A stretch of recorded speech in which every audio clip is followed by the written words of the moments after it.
This is the TCL A30. It's a smartphone for under $100, so you won't see a lot of coverage of it. There's a lot of unboxing and reviews out there, and they're good. Don't get me wrong, I love all of them. But a lot of the times they'll review and unbox things that might be out of the average person's price range. So I wanted to create an unboxing video that just focused on tech that was cheap and affordable. So here at Frugality Reviews, all the tech will be $100 or less. Maybe one day we might up the price, but for right now, it's $100 or less. Everything that we review has to be brand new, can't be used. So new tech, under $100. And the thing is, if you're in the market for a device that's normally hundreds of dollars, but you're settling for something that's under 100, it's really easy to get scammed because the internet is dark and full of terrors. Now, I spent just over 24 hours using the TCL A30. I went from a Google Pixel 6 to this. And it was rough, but it wasn't as bad as I thought it was going to be. The TCL A30 is a 5.5-inch smartphone with an 8-megapixel camera and a 3000 milliamp battery.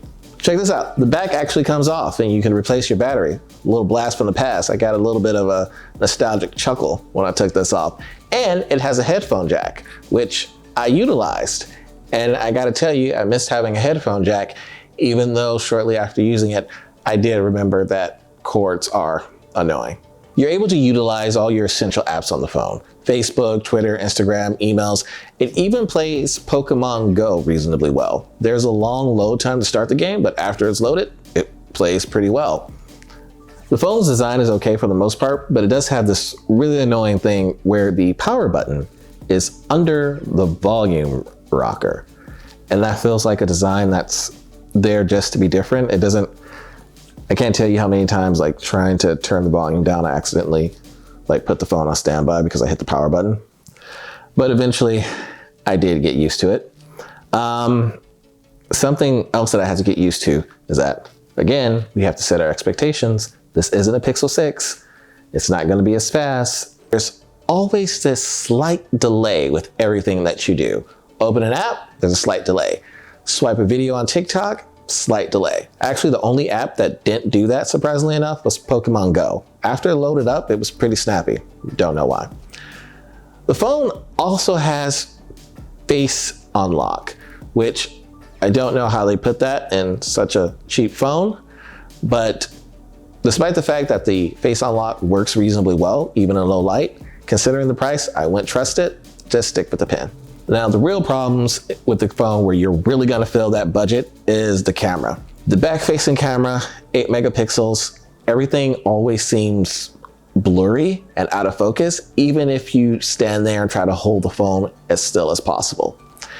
When you take pictures on the inside, they seem too dark. If you take pictures outside, they seem too oversaturated and with too much contrast. The front-facing camera is even worse.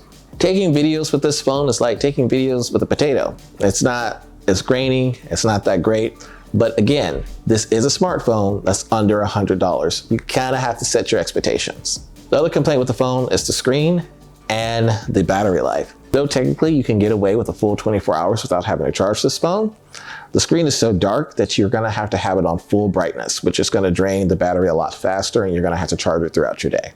But other than the brightness issue, the screen is actually pretty good. The colors were accurate. The images were crisp enough. I was actually surprised by how good the screen did look considering how cheap the phone was. And possibly the most important feature if you're getting a smartphone, the call qualities are pretty decent. Everyone was able to hear me, I was able to hear them, it was fine. So, final thoughts. I mean, it's a phone. Like essential apps, like I said, work. I had it for a little over 24 hours. Towards the end of that, I decided to take a walk to test Google Maps. Google Maps was working fine. The phone does everything you would need a phone to do. So, would I recommend this phone? Yes and no. If you are in desperate need of a phone and you only have about $100 to spend, then get this phone. It'll work. You'll have Facebook, you'll have your email, you'll be able to take pictures even though the quality isn't that great. It's a pretty decent phone. However, If you're not in desperate need for a phone and you can save up money to get a slightly more expensive phone, then you should do so. I also see this phone being good for older people. For instance, my fiance's grandmother has been upset recently because she can't see family photos on Facebook because she has a flip phone. But she also feels like the iPhone is too complicated for her. So this could be a nice alternative for her, where it's a simple phone, where it's not that expensive, so if she doesn't use it, it's okay. And you can simplify it even more by putting something like less phone on it. Because of the low cost, it would be okay if this was just a dedicated Facebook machine. I also think this would be good for people who have a lot of smart devices in their home. For instance, you have like smart doorbells, you control the lights with your phone, etc.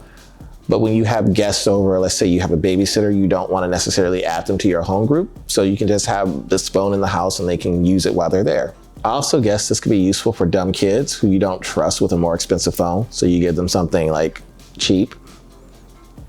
All in all, it's a decent enough phone for the price. It's not winning any records, but it's good enough. So hopefully if you're in the market for a phone and you only have so much money, hopefully this review has helped you out a little bit. And if so, make sure you check out our website at www.theicon.com. We have articles on there, and this video is actually there in article form. So if you have someone who would rather read it than watch it, feel free to send it to them. And make sure you like and subscribe and come back next time where I will be reviewing something else on Frugality reviews. I don't know what. Maybe I can find a brand new car for under $100. Maybe, most likely not, but I'm gonna try.